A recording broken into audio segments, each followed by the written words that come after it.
The Disneyland Resort is home to over 50 attractions. This includes iconic Disney attractions like Pirates of the Caribbean and the Haunted Mansion, the latest and greatest from Disney like Star Wars Rise of the Resistance and Web Slingers, a Spider-Man adventure, and some other attractions that may leave something to be desired.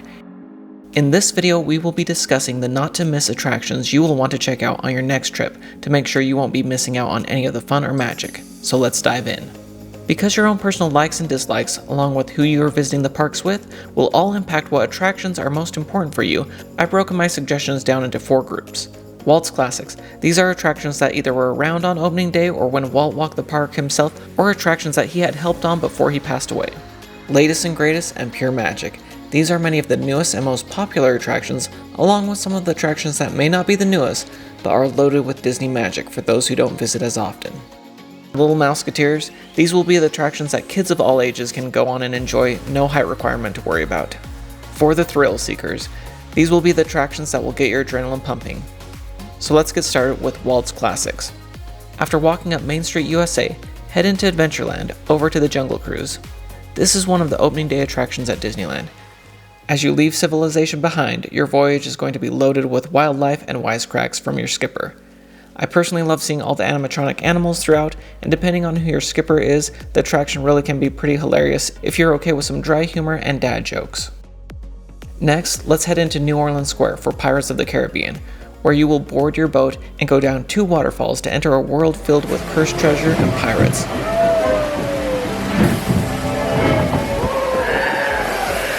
This attraction is loaded with animatronics. The hills are very fun, and it's sure to leave you smiling and maybe even singing along. And while Walt passed away before both Pirates of the Caribbean and Haunted Mansion were completed, he was the driving force behind both of these attractions, so I've included them on this list. So now let's head over to the Haunted Mansion, where you will board a doom buggy to witness 999 ghosts having a swinging wake. This is a very fun attraction, nothing overly scary, just a slow-moving attraction with lots of fun effects. On Main Street, USA, New Orleans Square, Mickey's Toontown, and Tomorrowland, you will find the Disneyland Railroad stations, where you can board the Disneyland Railroad and go on an 18-minute scenic journey on an authentic steam-powered train. Walt Disney had a passion for trains, and aboard the Disneyland Railroad, you get great views of the rivers of America and even the primeval world, which was first seen at the New York's World Fair. Another attraction that was around on opening day that will truly make you feel like you're at another time and place, and it was near and dear to Walt's heart, is the Mark Twain. This 19th century paddle boat will take you on a scenic cruise around the rivers of America. Headed into Fantasyland, there are a number of attractions in this land that are still around from opening day and from when Walt walked the park, but I would recommend going on Peter Pan's Flight. This attraction is pure Disney magic. But if the line seems too long, there are plenty of other classics to pick from, like Snow White's Enchanted Wish or Alice in Wonderland. Now let's head over to the icy slopes of Matterhorn Mountain, where you climb aboard a 6-person bobsled and ascend 80 feet into an icy cave before heading down the mountain on this high-speed ride. I hesitated to include this because it's not necessarily my favorite, and I always think it's going to throw my back out, but Walt Disney fell in love with the real Matterhorn while filming the 1959 live-action film Third Man on the Mountain, and decided to build this 1/100th scale replica at Disneyland. Plus, Disney says that the Matterhorn bobsled was the very first roller coaster style attraction at Disneyland Park and the very first tubular steel coaster in the world. Near the back of Fantasyland, you will find It's a Small World. This attraction was originally created for the 1964-1965 New York World's Fair and was personally overseen by Walt Disney himself. While there have been many additions and changes over the years, this is an attraction that is similar to Pirates of the Caribbean and Haunted Mansion in my mind because it is a pure Disney classic. Over in Tomorrowland, you can board the Disneyland Monorail, which was the first daily operating monorail system in the Western Hemisphere, something Walt was very proud of. Plus, this will give you a bird's eye view of much of the park.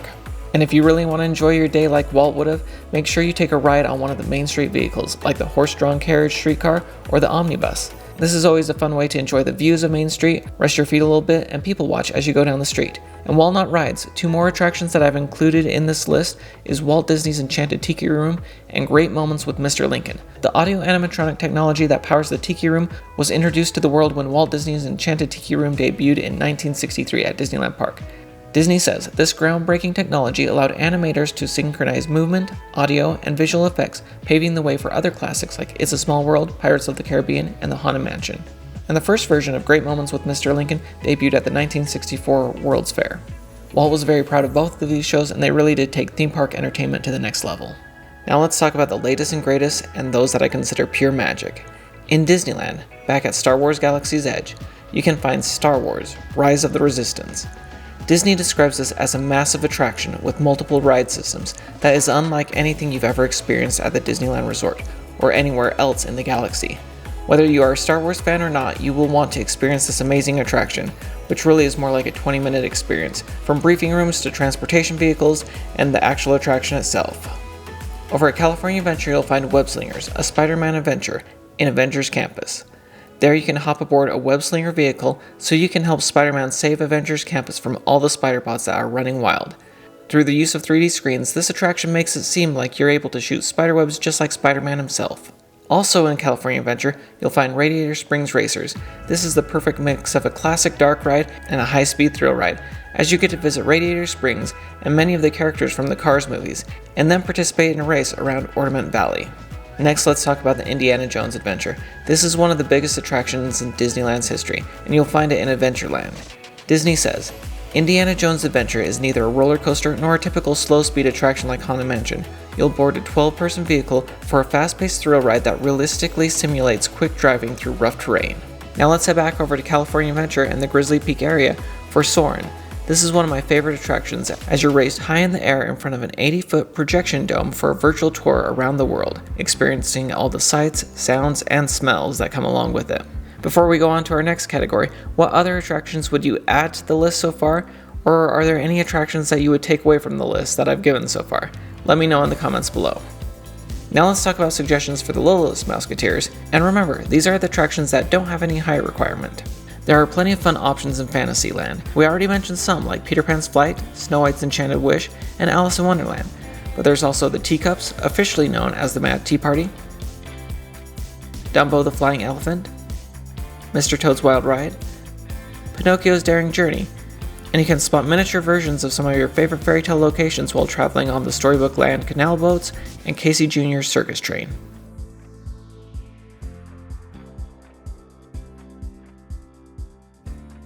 Also for little ones, over in Tomorrowland, Buzz Lightyear's Astro Blasters is fun for all ages. In Critter Country, you can find the many adventures of Winnie the Pooh. And there's no height requirement on other classics like Jungle Cruise, Pirates, Haunted Mansion, and Small World, although Pirates and Haunted Mansion do have some intense moments, so keep that in mind. Over at California Adventure, I would recommend The Little Mermaid, Ariel's undersea adventure. This is a classic Disney dark ride, perfect for the whole family.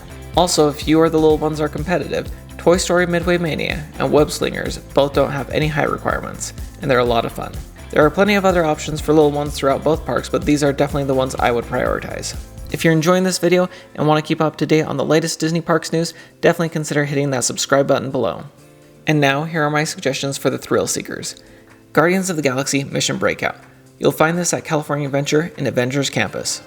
This attraction will really get your adrenaline pumping as you help Rocket break the other members of the Guardians of the Galaxy out of the Collector's Fortress. This attraction involves sudden drops and then being raised back up just as quickly as you fell. With 6 different songs and drop patterns, you will want to return to this attraction again and again.